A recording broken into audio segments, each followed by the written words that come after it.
یا اللہ تو معاف کرنے والا ہے اور معاف کرنے والے کو پسند فرماتا ہے، لہٰذا میرے گناہ معاف فرما دے، آمین۔ لوگوں کے ساتھ نیکی کرتے رہیں، اس انتظار کے ساتھ نہیں کہ وہ آپ کی نیکی لوٹائیں گے، بلکہ اس یقین کے ساتھ کہ اللہ تعالیٰ نیکی کرنے والے کو پسند فرماتا ہے۔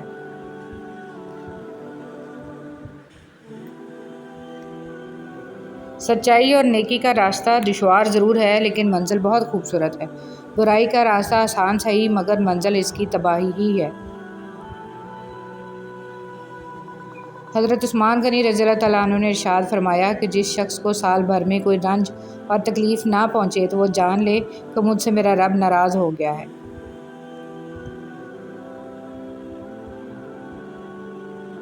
فجر اور تہجد خاموش نمازیں ہیں، ان میں بہائے گئے آنسوؤں کی پکار کو صرف اللہ دیکھتا ہے اور سنتا ہے، تبھی تو اس میں کی گئی دعائیں اپنا اثر رکھتی ہیں، تبھی تو ان کو ادا کرنے کے بعد انسان کا دل سکون سے بھر جاتا ہے۔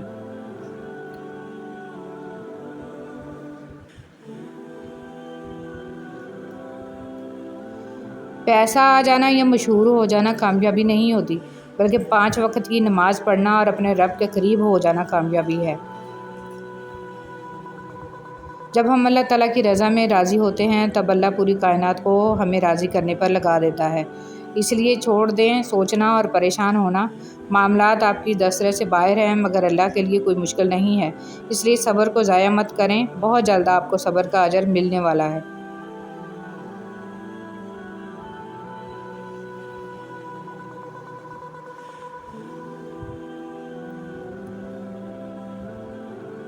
حضرت علی رضی اللہ تعالیٰ عنہ نے فرمایا، ہر کسی سے اخلاق سے بات کرو، کیونکہ انسان پر جتنی بھی مصیبتیں آتی ہیں وہ اس کی زبان کی وجہ سے آتی ہیں۔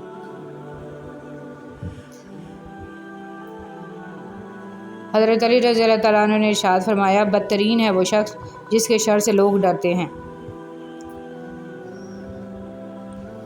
جسے دیکھو اسے اپنے سے بہتر سمجھو، اگرچہ تم اطاعت گزار ہو اور وہ گناہ گار ہو، لیکن ہو سکتا ہے یہ تمہاری آخری اطاعت ہو اور اس کا یہ آخری گناہ۔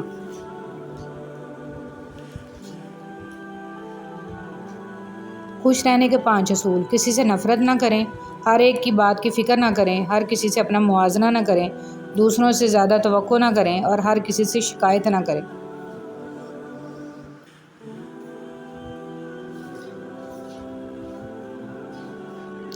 ہر شخص سچ کو پسند کرتا ہے، مگر وہ سچ جو اس کی اپنی مرضی کا ہو۔ بڑے سے بڑا سچا انسان بھی اپنی ذات کے خلاف کڑوا سچ برداشت نہیں کرتا۔ مایوس وہ ہوتا ہے جو اللہ پر یقین نہیں رکھتا، اور محروم وہ ہوتا ہے جو اللہ کی نعمتوں کا شکر ادا نہیں کرتا۔ بے شک اللہ صبر کرنے والوں کے ساتھ ہے، یوں ہی نہیں رکھا اللہ نے صبر کا اتنا پھل میٹھا۔ صبر کرنے والے جانتے ہیں کہ صبر کرنا کتنا مشکل کام ہوتا ہے۔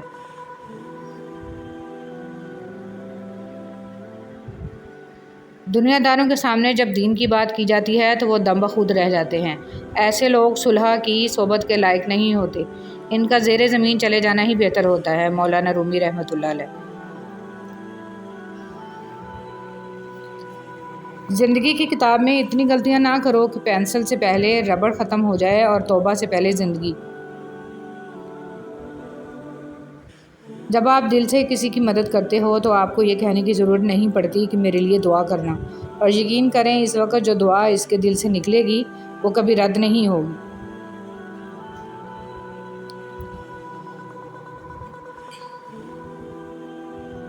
پیدائشی طور پر انسان نہ تو فرشتہ ہے اور نہ شیطان، لیکن اپنے اعمال کے ذریعے فرشتے سے بھی بہتر ہو سکتا ہے اور شیطان سے بدتر بھی۔ شام زندگی کی ہو یا دکھوں کی، آخر ڈل ہی جاتی ہے۔ حسد ایک ایسا جذبہ ہے جو دوسروں کا تو کچھ نہیں بگاڑتا لیکن آپ کا سکون غارت کر دیتا ہے۔ گلاب کا نام کوئی بھی رکھ لو لیکن پہچان اس کی خوشبو سے ہوتی ہے۔ انسان کسی بھی ذات، رنگ، روپ یا نسل کا ہو، مگر پہچان اس کی اخلاق سے ہوتی ہے۔ وہ مستقبل جس کے بارے میں آپ پریشان ہوتے ہیں، ہو سکتا ہے اس میں آپ ہوں ہی نہیں۔ آخرت کی فکر کریں کیونکہ روز حساب آپ یقینی طور پر ہوں گے۔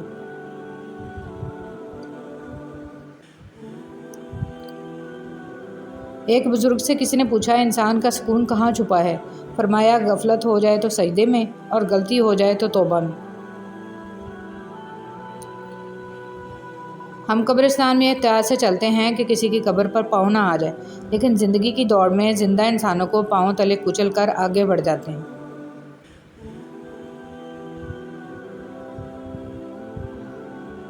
بہتر یہ ہے کہ آپ کسی کی زندگی میں دخل اندازی نہ کریں اور کسی کو بھی اپنی زندگی میں بے جا دخل اندازی کا موقع نہ دیں۔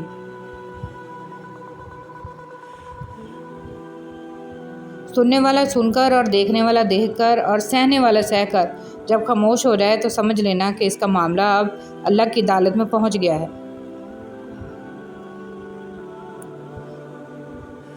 بانٹنے کی عادت ڈالیے، چیزیں بھی، جذبے بھی اور خوشیاں بھی۔ جب نیت کچھ اور ہو، عمل کچھ اور ہو تو قسمت کبھی نہیں بدلتی۔ ہم لوگ اپنی نیت لوگوں سے چھپا سکتے ہیں، اس سے نہیں جس نے ہمیں پیدا کیا ہے۔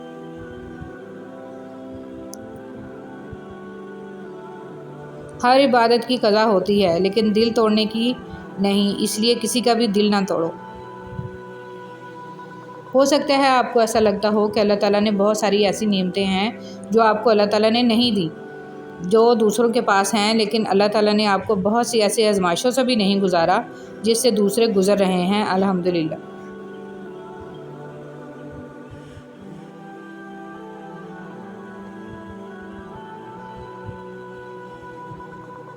اپنے من کی کتابیں ایسے شخص کے سامنے ہی کھولو جو آپ کو پڑھنے کے بعد سمجھ سکے۔ اچھی تعلیم دینا اچھی بات ہے، لیکن اچھی تربیت اس سے بھی زیادہ ضروری ہے، کیونکہ ادب کے بغیر تعلیم جاہل سے زیادہ خطرناک ثابت ہو سکتی ہے۔